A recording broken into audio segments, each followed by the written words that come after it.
My friends, have you ever been hurt by someone you trusted? Have you ever felt betrayed, rejected, or mistreated? I want to tell you something today. How you respond to that pain can change the course of your life. Jesus himself was mocked, beaten, and nailed to a cross. Yet what did he do? Did he fight back? Did he curse those who hurt him? No. He looked up to heaven and said, "Father, forgive them, for they know not what they do." Luke 23:34. You see, the world tells us to react, to lash out, to seek revenge. But God calls us to something higher. He calls us to trust Him, to let Him fight our battles, and to walk in His peace. Today, I want to share with you why you should never react in anger when someone hurts you. Because God has a greater plan than you can see. This introduction sets the tone in Billy Graham's style. Firm but compassionate, with biblical wisdom at its core. Would you like me to expand on the body of the speech, Jesus as our example? What a powerful truth that is. When we look at his life, we don't just see a great teacher, a miracle worker, or a man who changed history. We see the perfect example of how we should live, how we should love, and how we should respond to the trials and pains of life. And perhaps one of the most challenging yet most beautiful examples he gave us was in how he responded when he was hurt. Think about it. Jesus, the Son of God, walked this earth healing the sick, raising the dead, and preaching the message of salvation. He fed the hungry, restored the broken, and welcomed the outcasts. He did nothing but good, yet he was betrayed, falsely accused, beaten, and crucified. The very people he came to save turned against him. One of his own disciples, Judas, sold him for 30 pieces of silver. Peter, the one who swore loyalty, denied him 3 times. The crowds who once shouted, "Hosanna," later cried out, "Crucify him!" And through it all, Jesus never reacted in anger. Now, most of us, if we had been in his position, would have fought back. We would have defended ourselves, spoken words of retaliation, maybe even let bitterness take root in our hearts. But not Jesus. He remained silent before his accusers. He didn't curse the soldiers who whipped him. He didn't condemn the Pharisees who plotted against him. And as he hung on the cross, bleeding and suffering, he didn't shout words of revenge. Instead, he looked up to heaven and said, "Father, forgive them, for they know not what they do." That kind of love, that kind of restraint is beyond human nature. It is divine. It is supernatural. And yet, Jesus calls us to follow his example. He tells us, "Blessed are the meek, for they shall inherit the earth." He commands us to turn the other cheek, to love our enemies, to pray for those who persecute us. Not because it's easy, not because it feels natural, but because it is the way of the kingdom of God. You see, the enemy wants you to react. He wants you to lash out when you are hurt. He wants you to say things in anger that you'll later regret. He wants you to let bitterness take root in your heart so that it grows into hatred, so that it robs you of your peace, so that it poisons your relationships. But Jesus shows us another way, the way of peace, the way of trust, the way of surrender. When you choose not to react, you are not showing weakness. You are showing strength. You are saying, "I don't need to fight this battle because I know who fights for me." You are demonstrating faith in God's justice, in his timing, in his plan. You are refusing to let the enemy control your emotions, and that kind of strength is more powerful than any words spoken in anger. Now, I know it's not easy. I know that when someone betrays you, when someone spreads lies about you, when someone wounds you deeply, the natural instinct is to strike back, to make them feel the same pain you feel. But Jesus didn't do that. He didn't repay evil for evil. He entrusted himself to the Father, and that is what we must do. Because, my friends, there is a bigger picture that we don't always see. God is at work even in the pain. Sometimes he allows people to hurt us, not to break us, but to shape us, to refine us, to teach us to depend on him.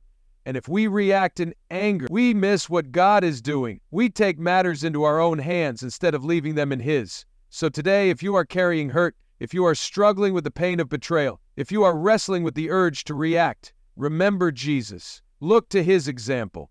Ask him for the strength to hold your peace.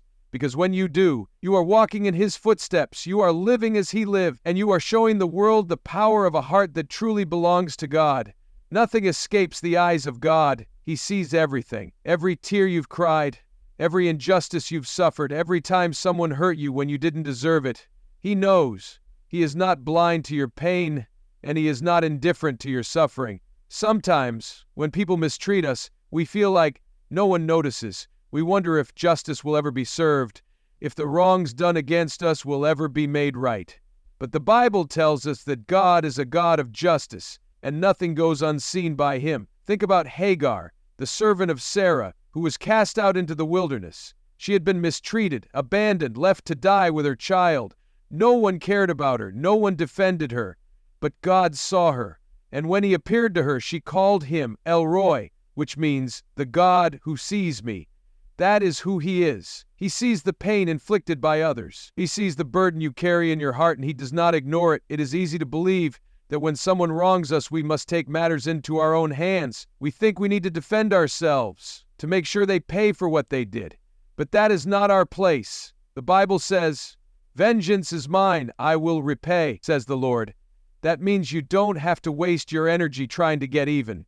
You don't have to stay up at night thinking about what you should have said or what you could have done. You don't have to fight battles that God has already promised to fight for you. Joseph in the Bible knew what it meant to be hurt by others. His own brothers, the ones who were supposed to love him, betrayed him, sold him into slavery, and left him for dead. He did nothing to deserve it. He could have become bitter. He could have spent years plotting his revenge.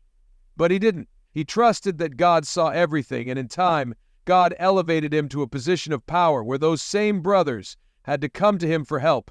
And instead of repaying them with the same cruelty they had shown him, he forgave them. He understood that God had a greater plan. When you are hurt, when you are mistreated, when you feel like no one understands what you're going through, remember that God sees. He sees what they said behind your back. He sees how they used you, how they betrayed you, how they walked away like you didn't matter. He sees the lies, the deception, the rejection. But more importantly, he sees your heart. He sees how you choose to respond. He sees when you hold your tongue instead of speaking in anger. He sees when you choose to pray for them instead of wishing them harm. He sees when you take the high road even when everything in you wants to fight back. And because he sees, he will not let your pain be wasted. He will not let the wounds of today define your tomorrow. He will take what was meant for evil and turn it for your good. He will restore what was lost, he will heal what was broken, and he will honor those who choose to trust him instead of taking revenge into their own hands. It's not easy to wait for God's justice. Sometimes it seems like those who hurt us get away with it. Sometimes it feels like the wicked prosper while the righteous suffer. But the Bible reminds us that everything has its season. No one escapes God's judgment. No one can outrun his justice. What is done in the dark will be brought to the light. And those who think they have won by hurting you will one day answer to the God who sees all things.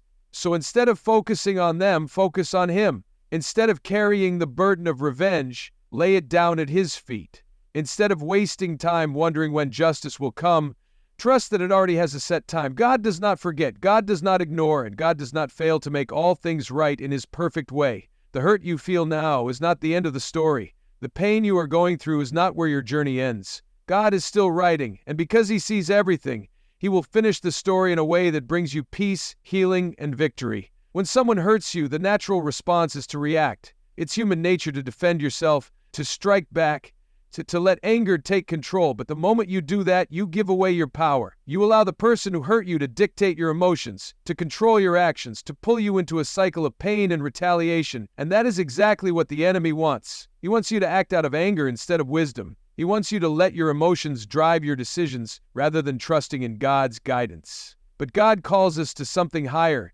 He calls us to respond with grace, to not emotion. When you react impulsively, you often say or do things that you later regret. Words spoken in anger can never be taken back. Actions done in a moment of frustration can cause damage that lasts far longer than the initial hurt. That's why the Bible tells us to be slow to anger, slow to speak, and quick to listen. Because a calm heart sees things clearly, but an angry heart only sees revenge. Jesus is our greatest example of this. He had every reason to react. He was falsely accused, beaten, humiliated, and crucified. At any moment, he could have called down legions of angels to destroy those who mocked him. He could have spoken a single word and ended his suffering. But he didn't. He remained silent before his accusers. He didn't let his emotions take over. He didn't react. He responded with grace. Even in his greatest suffering, he showed love instead of anger. When you refuse to react in anger, you are not showing weakness. You are showing strength. It takes far more power to remain calm in the face of offense than it does to lash out. The world tells you that you must defend yourself. that you must prove your worth, that you must not let anyone disrespect you, but God tells you that your worth is already secured in Him. You don't need to fight for your reputation because He is your defender. You don't need to prove your value to those who don't see it because He already calls you chosen and beloved. People will try to provoke you. They will test your patience. They will speak words designed to hurt you. And in those moments, you have a choice. You can react, allowing your emotions to control you, or you can respond with wisdom and grace. When you choose the latter, you rise above the situation. You walk in the peace of God rather than the chaos of conflict. You demonstrate that your trust is in Him, not in your ability to fix things on your own. Think about Joseph. His own brothers sold him into slavery. He was falsely accused and thrown into prison for something he didn't do. If anyone had a reason to react in anger, it was him, but he didn't. He trusted God, he responded with wisdom, and in the end, God elevated him to a position of power where he was able to bless the very people who once betrayed him. If Joseph had reacted in bitterness, he would have missed the greater plan God had for his life. The enemy wants you to believe that if you don't react, you are weak.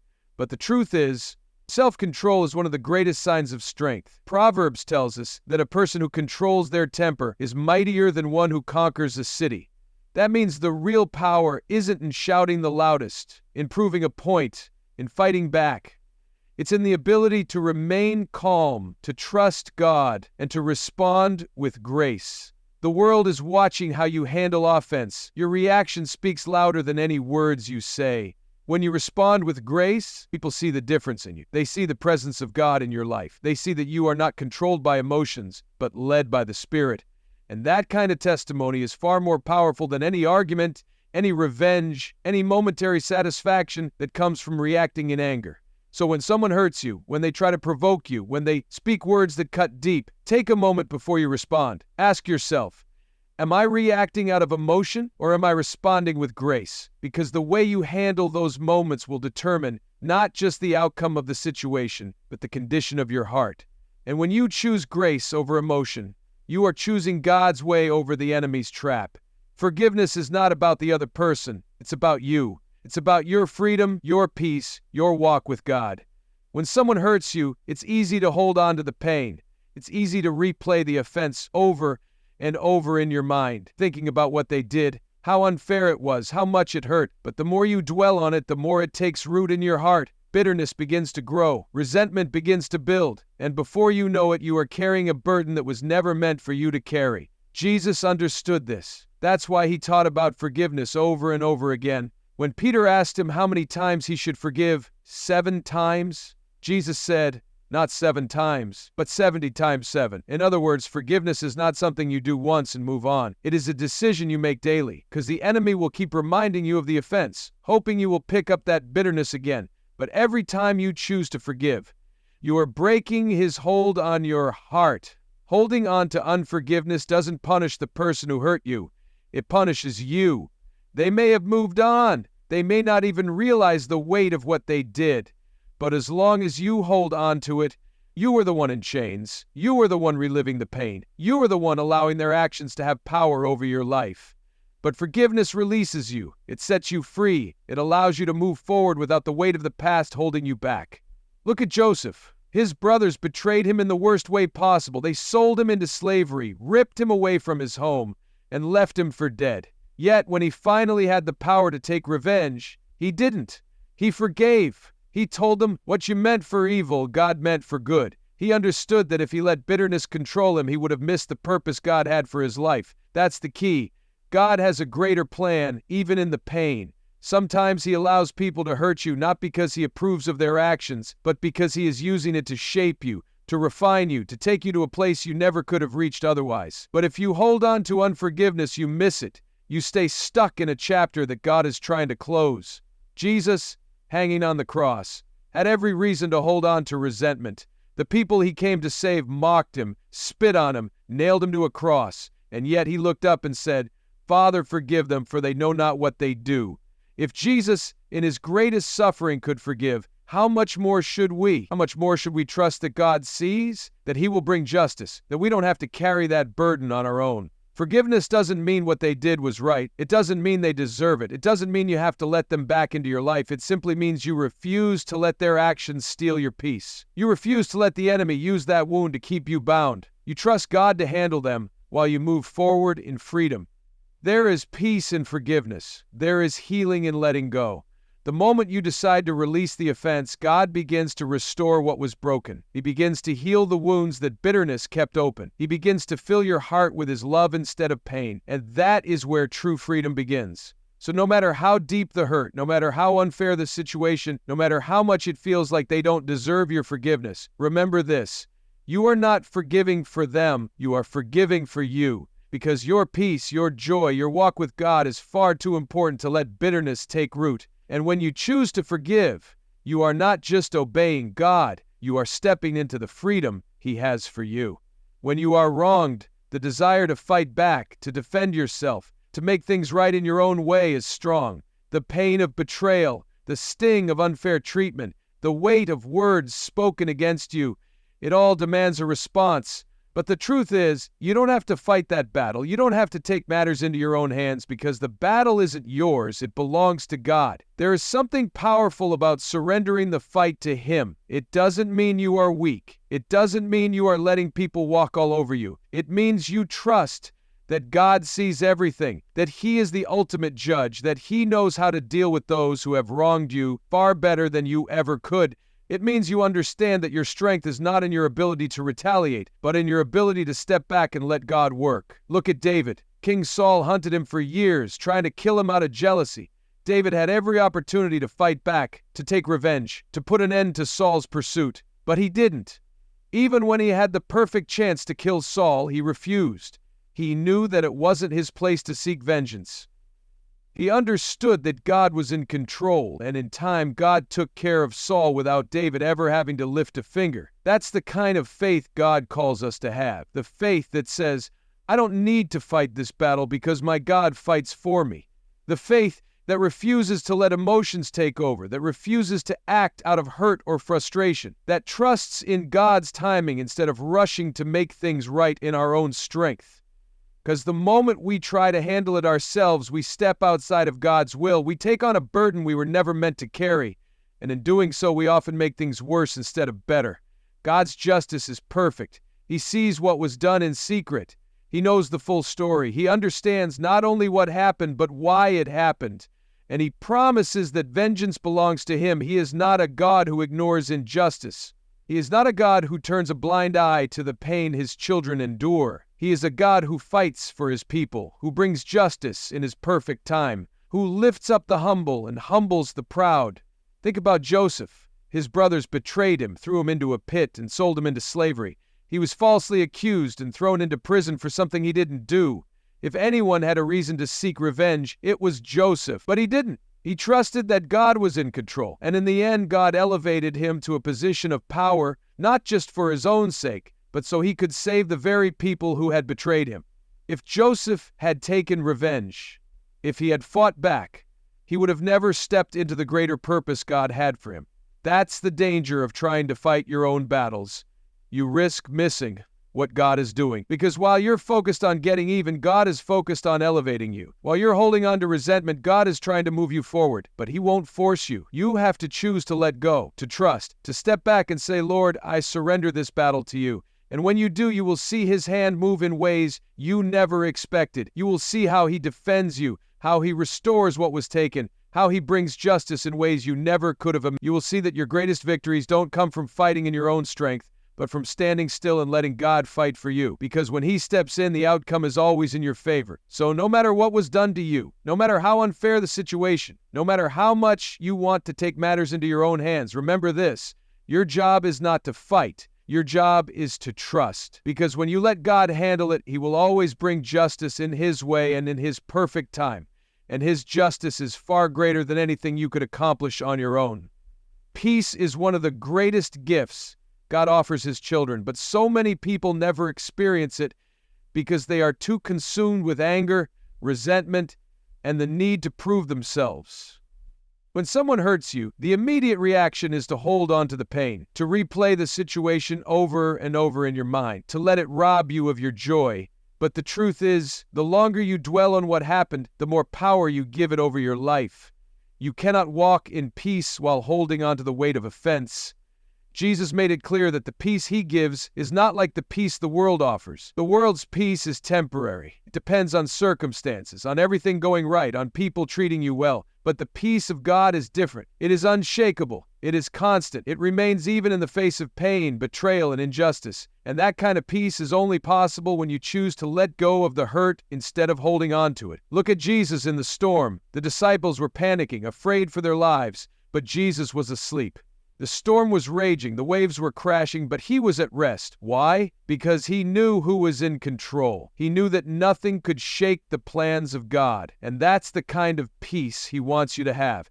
The kind that remains steady even when people mistreat you, even when life is unfair, even when you have every reason to be angry but choose not to be. Peace is not the absence of trouble. It is the presence of God in the midst of it. It is knowing that he is your defender, that he is your vindicator, that he sees what was done to you and will handle it in his perfect way. It is refusing to let the enemy steal your joy by keeping you focused on the pain instead of the promise. Because the more you dwell on the hurt, the more you allow it to shape you. But when you choose to surrender it to God, you allow him to heal you, to strengthen you, to fill you with a peace that surpasses all understanding. Joseph had peace even after being betrayed by his own brothers, because he knew that God was with him. David had peace while being pursued by Saul because he knew that God was his protector. Jesus had peace even on the cross because he knew that the suffering was not the end of the story. And that is the key. Understanding that what you are going through now is not the final chapter. The pain is temporary, but the peace of God is eternal. You have to make a decision. Will you let the hurt define you, or will you let God refine you? Will you hold on to resentment, or will you hold on to peace? Because you cannot have both. You cannot experience the fullness of God's peace while clinging to bitterness. You have to choose to release it, to trust that God sees the injustice, to believe that he will handle it far better than you ever could. That's why Jesus told us to love our enemies and pray for those who persecute us. Not because they deserve it, but because it frees us. It lifts the burden off our shoulders and places it in God's hands. It allows us to move forward without carrying the weight of what was done to us. It keeps our hearts pure, our minds clear, and our spirits open to receiving the peace that God so freely gives. There is nothing the enemy wants more than to keep you in a state of turmoil. He wants you to replay the offense, to let it consume your thoughts, to allow it to turn into bitterness, because he knows that as long as you are focused on the hurt, you are not focused on God. But the moment you choose peace, the moment you decide to release it, the moment you trust God more than your emotions, the enemy loses his power over you. You were not created to live in frustration, anger, or resentment. You were created to walk in peace, to experience the fullness of God's joy, to live free from the weight of past hurts. And the only way to do that is to trust him enough to let go. Because when you do, you will find that his peace is greater than the pain, his love is greater than the betrayal, and his justice is greater than anything you could accomplish on your own.